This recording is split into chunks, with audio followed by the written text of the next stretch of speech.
Good morning, 6AMERS. The 6AMERS began in April 2020 in the heart of the pandemic. Forming this podcast is our way of extending the community and the message of the community into the world. Good morning, everyone, and welcome to the 6AMERS podcast. My name is Sky Michaels, and I'm the host of this podcast. I'm joined by the amazing Emily Bosser, the co-host. Emily, good morning. Good morning, Sky. I have a question for you this morning. Okay. So keeping on our topic of words of intention, words of the month, what one word describes you first thing in the morning? Crazy. I'll tell a quick little story about college. And in college, I was on the rowing team at Syracuse. And we, at the end of the year, our season extended beyond the school year. So we all moved into the boathouse. So you had 40 guys in bunk beds in the boathouse. Oh my gosh. And we would obviously wake up early in the morning to row, and I would walk through the boathouse in the morning singing a song I called it I Love the Mornings. And I'd sing a song, I love the morning, I love the morning. And to this day, my teammates and some of my best friends can recall that story of just like hating me in the morning. So I wake up first thing in the morning and I am ready to go. I'm fired up. You're not going to find a happier person first thing in the morning. Do you sing that song for your kids? I have at times, and I've also done this little clap. Time to get up. Time to get up. Time to get up. And they love it. They love it. I'm just kidding. They hate it. I'm sure. Yeah. Well, on that note, we have a super energetic interview today with a guy that is so inspiring to so many of us here at Compass, Rory Golod. Rory is the president of the Northeast and the West, which is really amazing how we've organized him to be in charge of our New York market and our West Coast market.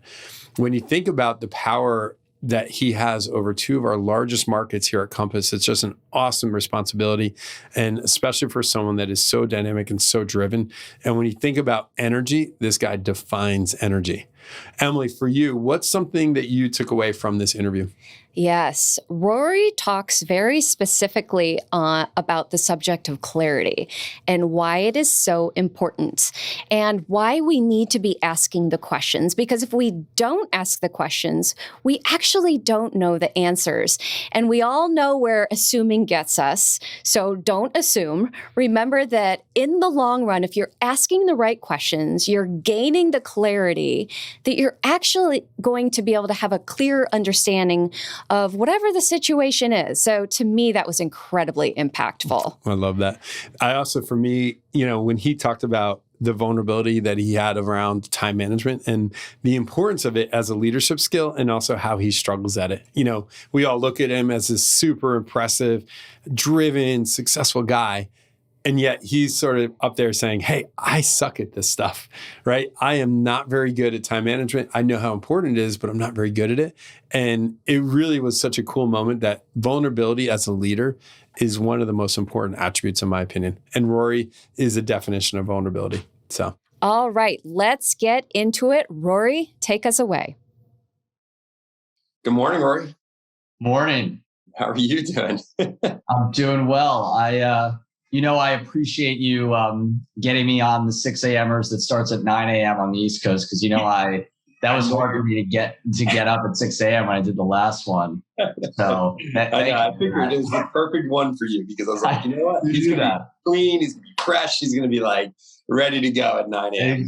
Exactly.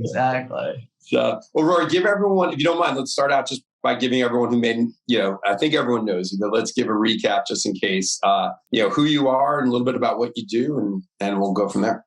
Yeah, absolutely. So great to be on with all of you this morning. I'm Rory Golod. I am the president of the Northeast in California. I've been at Compass now 7 years. So when I joined, we were Urban Compass, and we had about probably 30 people in the whole company.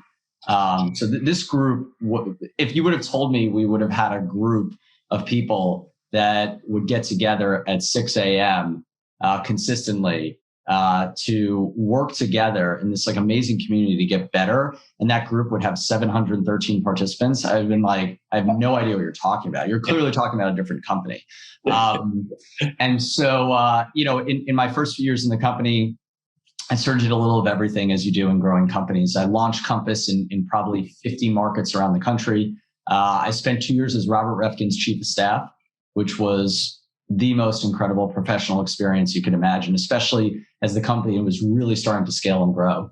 I then ran our New York business, which then became our tri-state business, so New York, New Jersey, Connecticut. I then ran our East Coast business. I then spent the last couple of months running our West Coast business, and now I've settled into kind of marrying both. So I run our California business and then the Northeast, which is New York, New Jersey, Connecticut, and then New England, Massachusetts, New Hampshire, Rhode Island. Yeah, it's been an incredible, incredible ride and incredible journey. It's incredible, man. And so give us a little perspective, because obviously, trying to imagine back so you've been here 9 years, 10 years? 7 years. 7 years. 7 years ago, if you could have said, okay, in 7 years, we're going to be here, where would you have thought we would be? And then how does that feel as you're sitting in your chair now, managing our two biggest markets, California and New York? Yeah, I would have said that we would have been successful. I definitely believe that. I think people who are like, oh, I had no idea any of this could ever imagine. It's like, well, then you must have taken a really crazy risk when you originally did it. And it certainly was a risk. Yeah. But I knew we would be successful in some semblance, right? Like I didn't understand how we would get there exactly. You got to remember when I first joined, I had no idea what the company was or the business was. None of us knew. When I was interviewing, Leonard actually came into my interview and started like pitching me on why I should join Compass. And I got all excited. I went home and told my now wife, then girlfriend, I was like, I think they really want me because, Leonard Steinberg, and at that time he was the president, right? Yeah. Whatever that meant. It was like, the president, he came in, he was like, you got to join, this company's amazing. And then I'm in a meeting 3 months later after I'd started at the company, and someone's like, yeah, we got to get a lot tighter in our interview process. We have people just going into interviews and pitching people and they're in the wrong room. And I was like, oh, that's interesting. And someone's like, yeah, Leonard went in thinking this person was an agent, right? And it was like some low-level employee, and he was pitching him on, joining Compass. Luckily, we actually extended an offer to that person, but it could have been a huge mistake. And I was like, oh, that was me. So things were a little disorganized, but I knew we would be successful because one, the talent of our team, right, was far surpassing the talent of any other team I saw in this industry. Yeah. The determination and the grit of the team was more significant. I think this is Robert says something often like caring is a competitive advantage. And I see this with agents often too. The level at which you care and the lengths at which you're willing to go are a competitive advantage, right? So at that time, and even still today, most of our competitors weren't willing to do half the things we were willing to do. Yep. Right? I remember one of our earliest agents who joined, Steve Halpern, Robert was trying to get him to join Compass. We weren't even a company yet. And Steve was like, look, I don't know, you guys don't really have a presence in New York. You're still trying to figure it out. And he's like, I have an open house coming up this weekend. It's a really important listing. Maybe we can catch up after the open house. And Robert got the entire company together and brought the whole company to the open house. Like, that's a thing that other people at other companies be like, that's crazy. I'm not doing that. We used to fly to California for a day, and do 25 meetings and come back. I mean, the level at which we were willing to go to try to help our agents and help our initial customer was far more than others were willing to do. And I think when you put that together, the calculus I made was, someone once told me, when you're evaluating a company, you have to look at it outside of the business they're in, and ask yourself, if they pivoted tomorrow to start a completely new business, would they be successful? Yeah. So if the company would have said, you know what, we're going to start making furniture. Yeah. Do you think they'd be successful? And what it forces you to do is look past business models and things like that. And you actually just think about the people, right? I think you see that every day in our industry, right? All of you know that better than anyone, because every single day you're basically being asked to pivot and do different things. Yep. And so I knew we would get somewhere. I didn't know it'd be here necessarily. Yeah. But now I said to someone the other day, I feel like it's 2015, 2014 again, right? Yeah. So like, I feel like we climbed, when you climb Everest, there's like 5 mountains you climb, right? So you get to like that first summit, then you go up again, and then it flattens out, and then you go up again. I feel like we're at like one of those points where now it's like, okay, now we're going up again. Yep. And so I think the excitement too is I use this term often, like we're climbing a mountain with no top, meaning like we're climbing Mount Everest, but Mount Everest is going to continue to climb, right? Like it's going to continue to grow. And when you accept the fact you're never going to get there, and you got to enjoy this moment and work so hard right now at this moment. And I love that term you just coined of caring is a competitive advantage. How, the way you guys were working in the company in 2013, 14, 15, how do you view caring as a competitive advantage today? How is that emanating in what we're doing today? So I think there's a few things. I think one is just focus on detail, right? When you care, you're not going to overlook details that matter, right? Every time I speak with agents, I always sign off, my emails by saying, let me know if I can ever be helpful.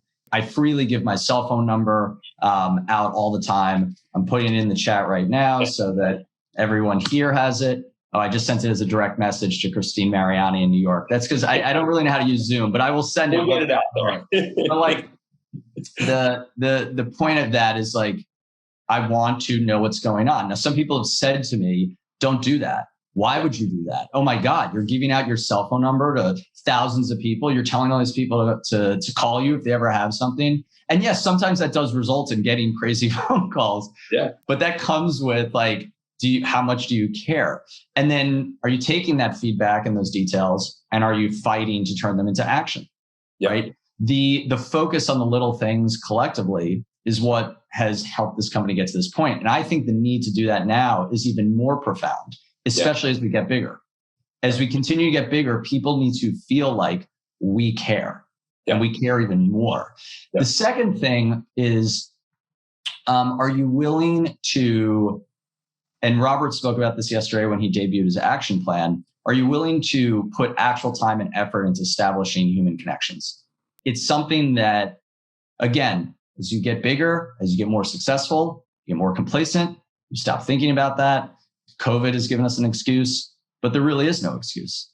And so are you taking like a few minutes just to like understand how that other person is feeling, what's going on in their life? I mean, if you think about it, to stop and to just write, whether it's 10 handwritten notes, whether it's just 10 personal emails, recording 10 quick videos, sending them to clients, friends, just seeing how they're doing. But like, think about it. If you did that once a week for 52 weeks, not only would your business definitively go up, it's impossible for it not to, but your life would be better because you would have established all these amazing connections with people. And then people would think of you and your brand as someone who cares. Yeah. And that's a competitive advantage. And I think in many ways, like all the tools and technology don't matter if you don't create that human connection, right? Humans drive technology. Like if you had the best technology, but it was just out there and that's why we're seeing that with real estate too, right? Why are realtors so relevant when travel agents are not? It's because this is a human business. It's so true. It's so true. And like, a thing I used to hear, our competitors used to say back in the day when we were, sort of ascending, like, oh, it's a people business, not a technology business. And I'd always say, yes, you're right. Like we didn't build this company to be a technology company. Like, what does that even mean? Right. Yeah. Our business, we're in the business of helping human beings find places to live and move from the places they currently live. Right. Like that is our business. It just so happens technology is the thing that can help you do that and create more value at speeds and rates and sizes that nothing else can. And so the way I was thinking about it is like, we should think about our technology as a way to enhance human connection, right? Video messenger, being able to record a video in a minute and send it to someone That's technology scaling your personal brand, your personal impact. Bulk email, a CRM is basically just a super computer for personal relationships, right? Like that's, right. So I love the way you're phrasing it, which is like, it has nothing to do with technology. I'm not even like a tech savvy person, to be honest with you. I'm the one that's like, they like ask you to update like, your iPhone software. I just like leave it. I'm just afraid, you just like leave that update. You just keep delaying it. And it can go on for months until finally someone's like, my wife, like, what are you doing? So it's about people. That is the business. Yeah. Yeah. So true, man. And I think that's like this hidden advantage. It's like, all right, all the technology, if we're not using it to rehumanize our business, then it doesn't matter what we do, right? We have to use this technology to create these human connections. As real estate, that's where and also it sort of works both ways, right? Human connection, not only is it good for our clients, our consumer, the people we're working with, it's also good for us. Like how good does it feel when we connect with a family, or, we help a widow sell the estate home, or whatever it might be that we're doing. The human being on the other end matters, not the house, right? And that's what's so critical. So that's awesome, man. So Rory, tell me a little bit about, as you're looking at 2022, what are your personal initiatives that you are driven to take in order to push this company forward and the agents that are on this call forward? So one, I want us to be better communicators. You can tell that's a theme of mine. Like we just, as a company, some things we're so good at communicating and some things we're so bad at. I think we're just chronic under communicators. And I feel this pain a lot with our agents because there's so much that is happening. So the byproduct of development and innovation is that sometimes it gets overwhelming. And it ties to this larger theme of simplicity, right? So I want to make sure my teams and the company overall is communicating more clearly, more simply, stepping back and actually thinking about what it is that we're trying to accomplish in an effort to make things simple, right? And I've shared this story a few times, and it was an experience for me to really empathize with what actually some of our agents are going through. About 2 weeks ago, we launched an internal system for myself and other leaders to track data across the company. How many listings are coming out in our market, how many closed transactions we have. And I got an email and it's like, hey, we got this new system. I was like, all right, awesome. And so I write back immediately. I was like, can we just schedule a half hour for someone to show me how to use it? The response I get from the team was, yeah, we're not actually doing like one-on-ones. So we have an FAQ that you could check out, or we have a group session in like a week and a half. Yeah. And, like part of my candor, I was just like, screw that. Okay. I was just like, look, I've gotten by without this system for 7 years. I don't need it now, I guess. It would have been cool, but all right. And I just said, no, I'm not doing that. And it actually, for a moment, I was like, wait, this is probably actually what it feels like for some of our agents when we roll out technology. We're like, yeah, go check out this like FAQ or this video. It's like, no, I just want someone to sit with me and show me, because if you don't, I'm busy and I got things going on and I'm not going to like wait. Or maybe that training's at a time where I'm busy and like whatever it is. And so I want us to try to think about simplicity. Yeah. Because we're going to innovate and create incredible things. Like, I mean, our team, especially on the sort of the resources and the technology and, whether it's concierge or bridge loans or the next things, like those things are going to happen. We know those things are going to happen. I mean, the 10 by 10 challenge that we're doing, that idea came together in like 3 weeks, right? So I'm not worried about our ability to push the envelope there. Yep. What I want to make sure is like we think about how do we just make the day-to-day simple and easy. The second thing is culture. We have to work twice as hard to create the culture that we had before COVID. For a while, we're just like, it's all going to come back. It's no big deal, whatever. But, I go to our offices every day. When this call's over, I'm going to hit one of our offices. And like, there's not that many people in the offices. And for those who joined Compass since COVID, they haven't gotten to experience that magic. Yeah. So the burden is on us to do the work to make that happen. Right. And so that's the second thing. And then the third thing is, I want this to be the year that all of our agents truly capture the value of technology. What I've been saying to people is I've been here for 7 years. I've seen the development of our software from the beginning. And up until maybe 4 months ago, I couldn't get on a call like this and look all of you in the eye and tell you that our tools are ready. And they are good enough where if you're not using them today, you're missing out. Yeah. Right. I couldn't say that before, probably, like I said, 3 or 4 months ago, because there was something that didn't work or something that wasn't ready. And they're not perfect yet. We have a very, very, very long list of enhancements and updates. But I want this to be the year that our agents en masse capture that. And that doesn't mean that like everyone's running their entire business from their iPhone. All it means is that everyone is using a few things that can unlock either more productivity for them, which is more time, or more money. Yeah.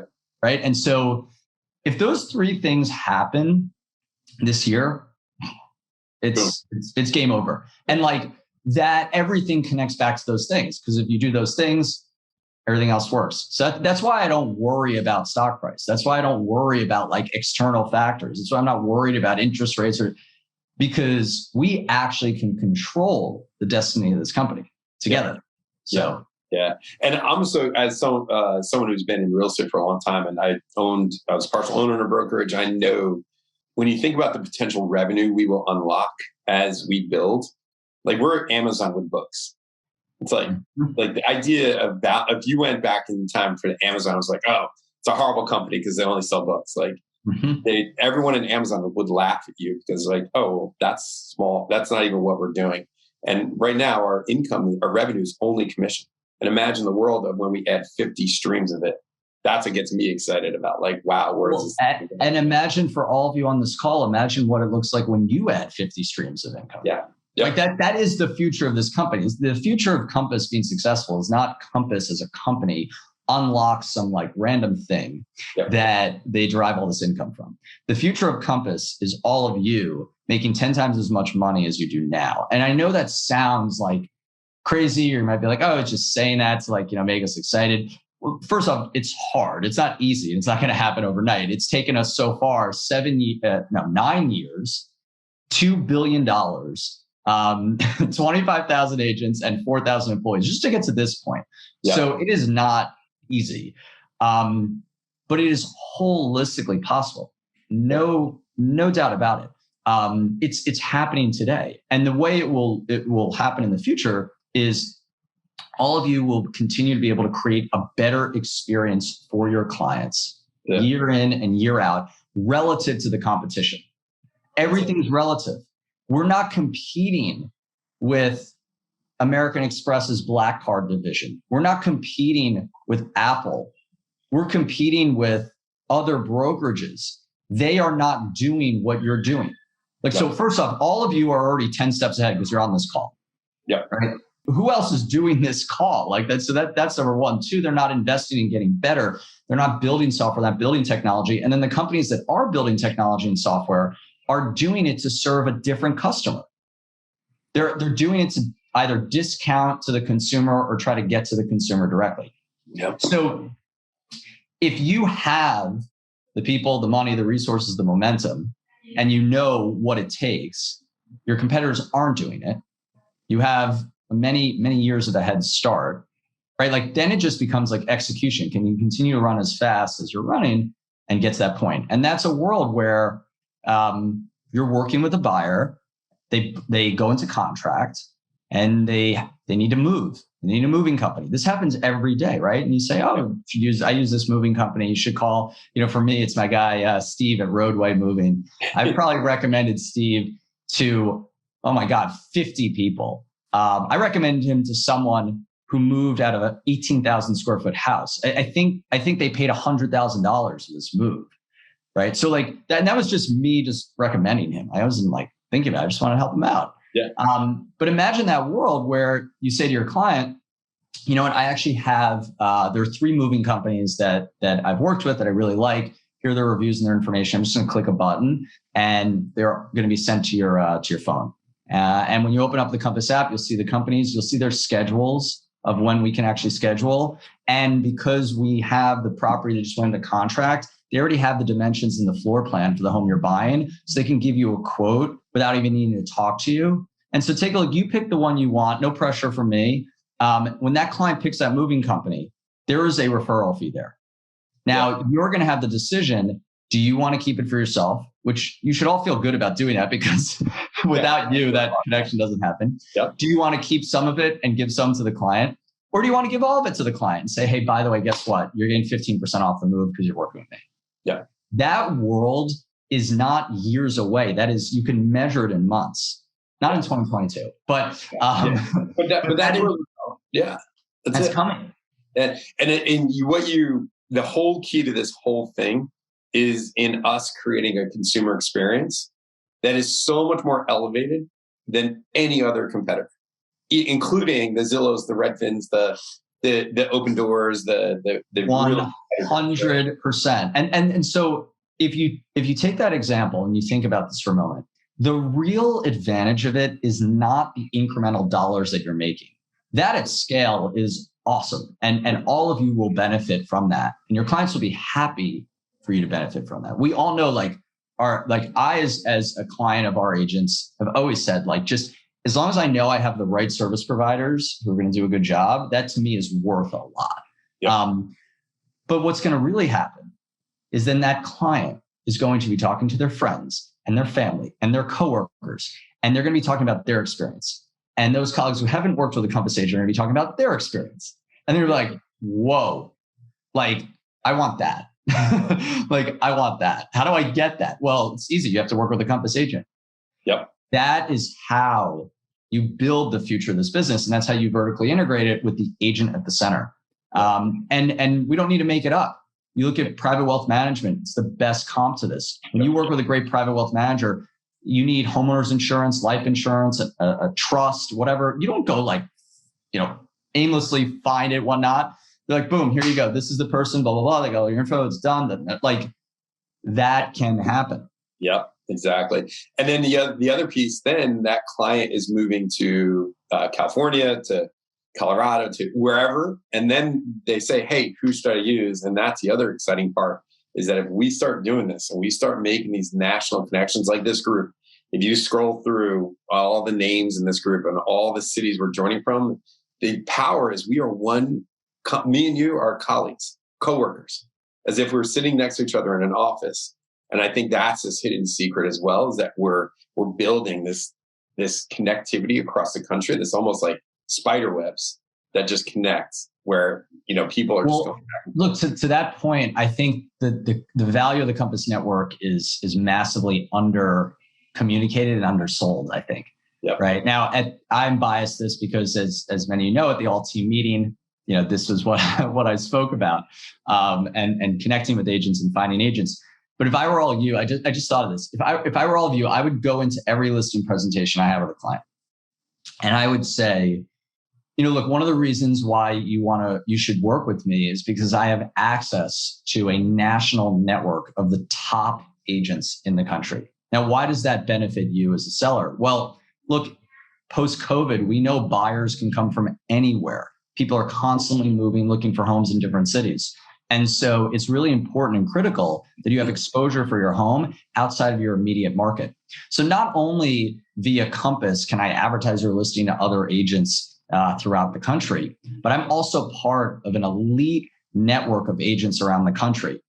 There's over 784 of them in this group. And we share ideas, we share listings, we share content about how to grow our businesses. And so I'm going to take your listing, I'm going to share it with everyone in that group. They represent buyers from all over the country. Some of the most successful clients in the world are clients of the members of this group. And I encourage you, ask other agents that you're going to interview if they can do the same thing. Now, what I just did was I just basically pitched sharing your listings with the 6AMERS group, which you can go on Workplace and do that. It's not, right? Anyone can do that. Yeah.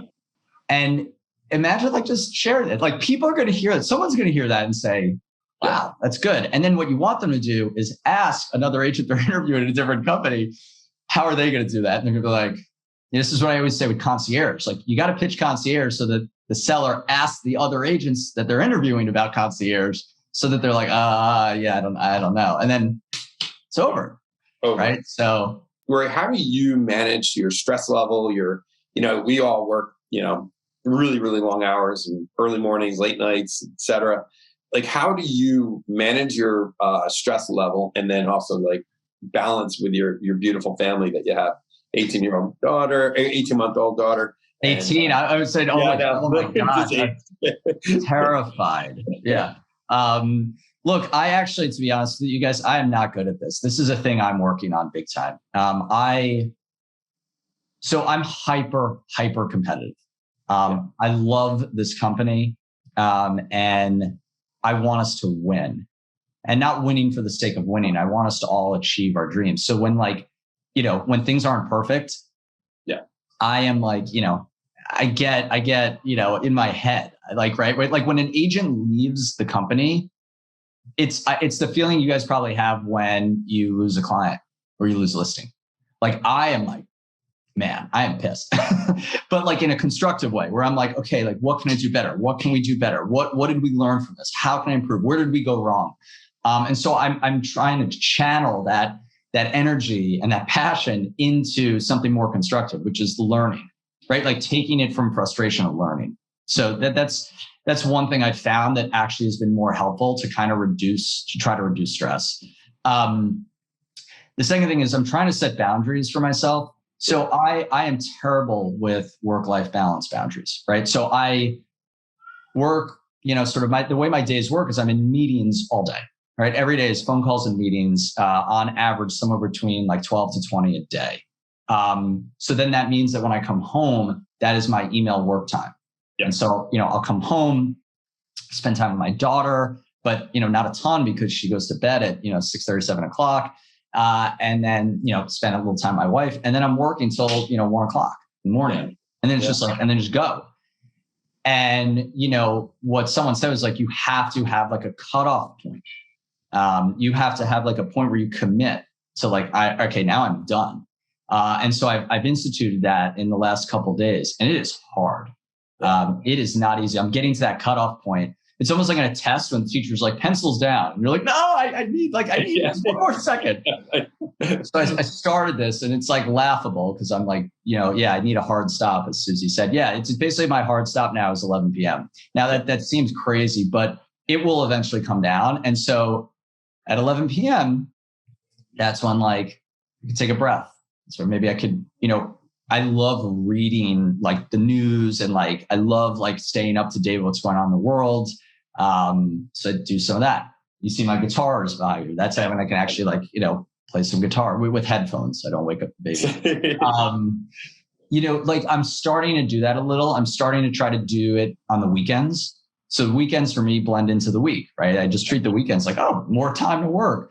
But now what I'm trying to do is work block. Yeah. So on Saturdays or Sundays, I'll say, all right, I'm going to give myself like a 3-hour block, and I'm going to crank through stuff in this 3 hours. And then I'm going to take the rest of the day. Again, sometimes this blows up because like you guys, you get calls from clients, I get calls from agents, like things change, but breaking that out into blocks has been helpful. And then I also have like enlisted my wife to be my accountability partner on this, because she's excellent at this. But she's really helping me because she's empathetic to understanding what I'm going through. And this isn't like, she knows I also love it too. So this isn't like a thing where I'm like, oh, this is like just, so difficult. She's helping me to be like, hey, let's take 2 minutes, take a moment. Hey, let's watch an episode of Ted Lasso because like, I want to do this. And like, I'm pulling you away from the, by the way, incredible show. Like talk about like leadership and learn how to build relationships. I thought that show was going to be so stupid. I saw the poster. I was like, okay, I am not going to like this. I think comedy on TV other than Curb Your Enthusiasm is terrible. I love heavy dramas like, Homeland, Sopranos, Billions. Like the more intense and stressful the show, the better. And I'm looking at this poster of Jason Sudeikis with the stupid mustache. And I'm like, this is going to be so bad. And that show is incredible. But like my wife helps to sort of like say, hey, come on. And, she has a great management tool she uses there, which is my daughter Archer. right? So she'll just like, all she's got to do is like point to Archer. That's why I don't work from home, because if I'm home or after this, I'm going to the office, because when I hear that little voice and that laugh, come on, I can't get anything done. Exactly. And so it's a thing I struggle with. But it's absolutely a resolution for 2022, because what I don't want to happen is wake up in 5 years, everything's gone by in a blur, and I'm looking back and having FOMO. FOMO is the worst thing in the world, by the way.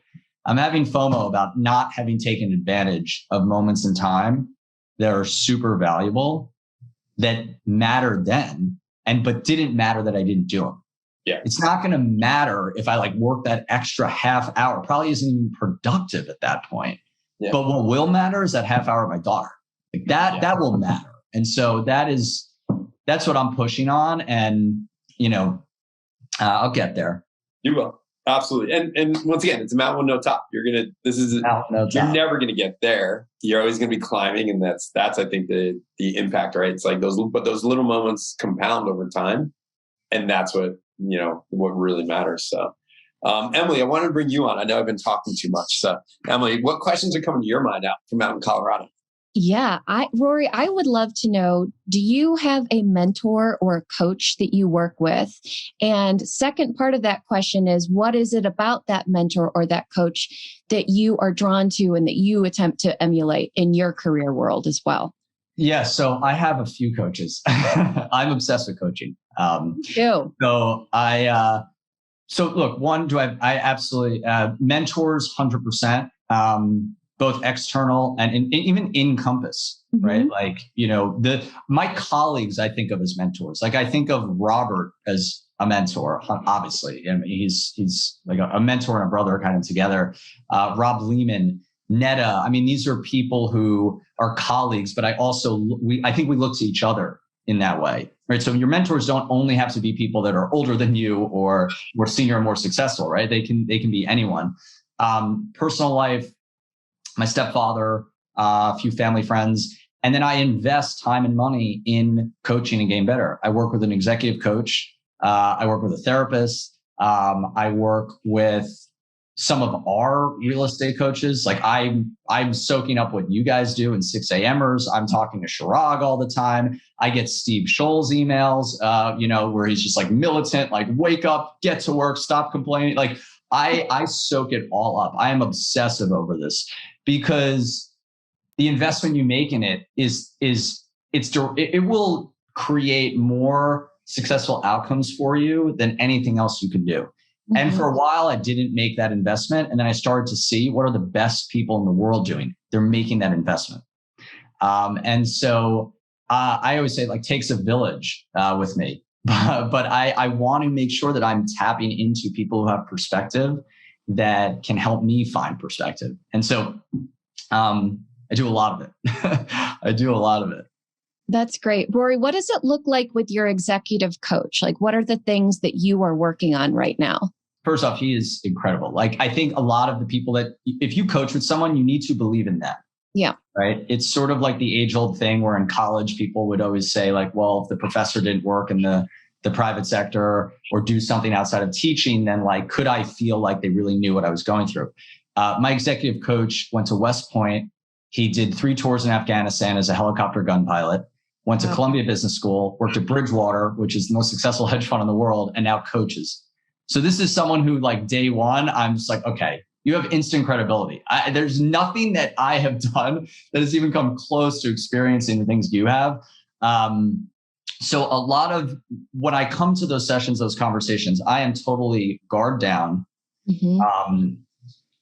drop the ego, drop the preconceived notions, and like really lean in. And what he focuses on a lot of is trying to get to clarity from confusion. Right? A lot of everything is around companies and work is a confusion machine, right? Every single day we're seeing signals that our brain is trying to process.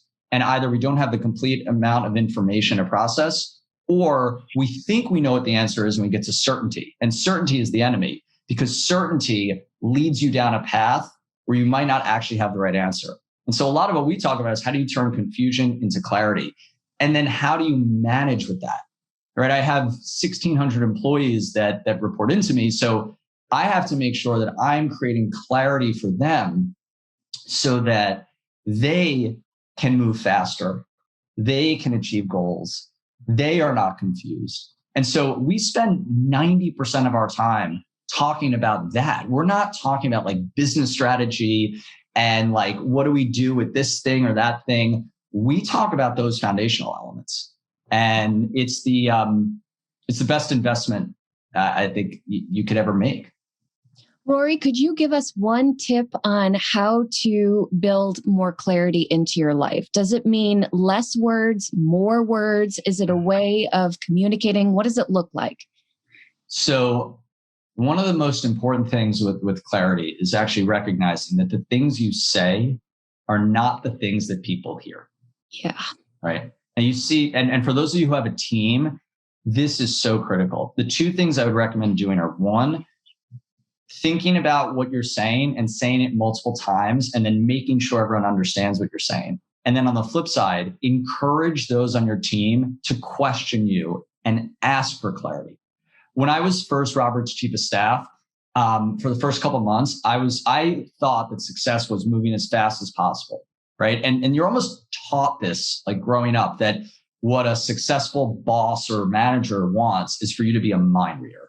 They want you to like get to the answer before they're at the answer. So it's like, you see this in like pop culture, TV, movies all the time. It's like, it's on your desk Monday morning, like before they even thought about it. Like, how crazy is that to think that someone could do that?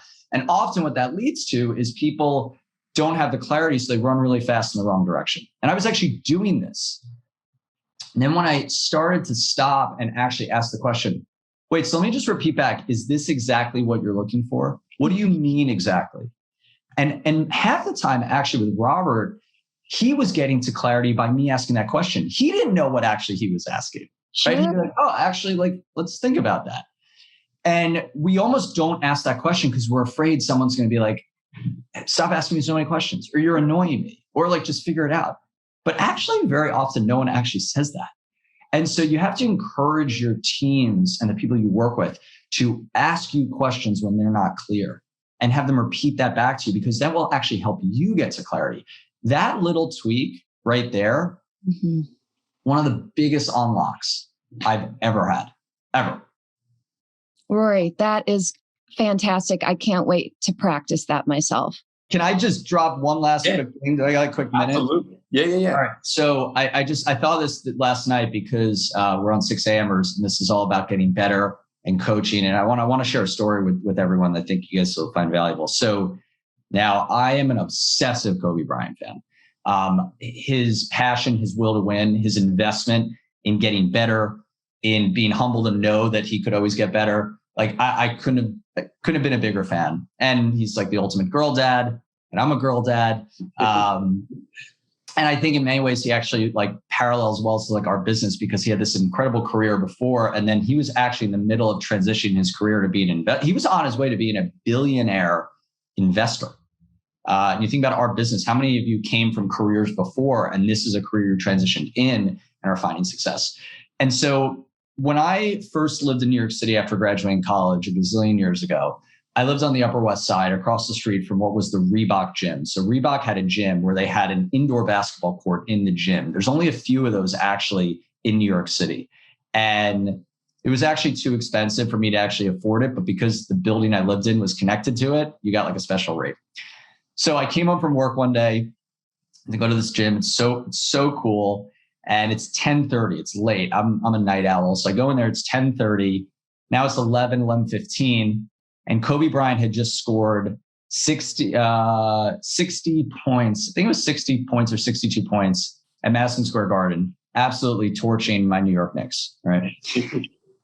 And he comes into the gym, and one of the trainers at the gym runs up and is like, hey, I was like the last person. He's like, Rory, you got to come see this. Kobe Bryant's here. He's going to go shoot. I was like, oh my God, you're kidding me. So we go out to the court, and Kobe's in there with his coach and like someone else. Now, he had just had the best night in the history of Madison Square Garden until Carmelo Anthony later broke that record, right? So he just scored 60 points in a game. That's the kind of performance where after you go and chill or celebrate, right? Like you either celebrate or you chill. And he went to that gym and he practiced from around 11:15 till 12:30. So after having the best night you could have, like you couldn't have a better night. Yeah. He went and practiced for an hour and a half. And I remember watching that and being like, oh my God, like that was, I think, the only time I really felt like I saw greatness in human form. It was like, that is greatness. That is what it looks like. Yeah. And so I try to channel some of like the things he did and how he thought about approaching his craft. And I think it's an amazing story for all of us to think about. And you're all doing that right now. You're on this call. That is the commitment. And so don't ever shy away from that commitment. And so I didn't get to meet him because I'm the person who goes up to celebrities when I see him and like say hi and pretend I know him, but he was in the zone. Yeah. I just wanted to watch. It was just like, oh my God. So, well, and I think too, we channel that as, all the training, and Compass offers so much training. I think it's this hidden thing we don't talk about a lot to outside people. Like the training here is just amazing. Like what we're going to do in 8 minutes, with this national, local, 6,000 people last week, like no one can touch it. And you guys keep leaning into getting better every day, 1% every day. Like where we're going to go this year, it's untouchable. It's incredible. So I agree. I agree. So here's to success and me sticking to my hard stops. Anyways, Rory, thank you so much for, just being an incredible leader. I consider you a mentor of mine, and just continue pushing the envelope. And Emily, thank you for everything you do to collaborate and pull this great thing off. And we had over 770 people on at some point. And, I know it's not 6 a.m. everywhere, but for everyone that committed to waking up early this month to get a little bit better every single day, to be selfish for yourself, like congratulate yourself, and let's make February even better. Yeah, special shout out to my California family that's on the call that got up at 6 a.m. You guys inspire me. So thank you guys so much for having me. Thanks again, Rory. Thanks for listening to the 6AMERS podcast. If you liked what you heard on this episode, we would love to hear from you. So leave a comment and review, and don't forget to subscribe.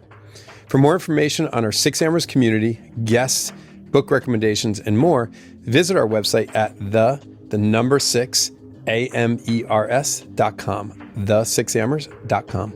We also invite you to follow us on Instagram for a daily dose of inspiration, motivation, and fun.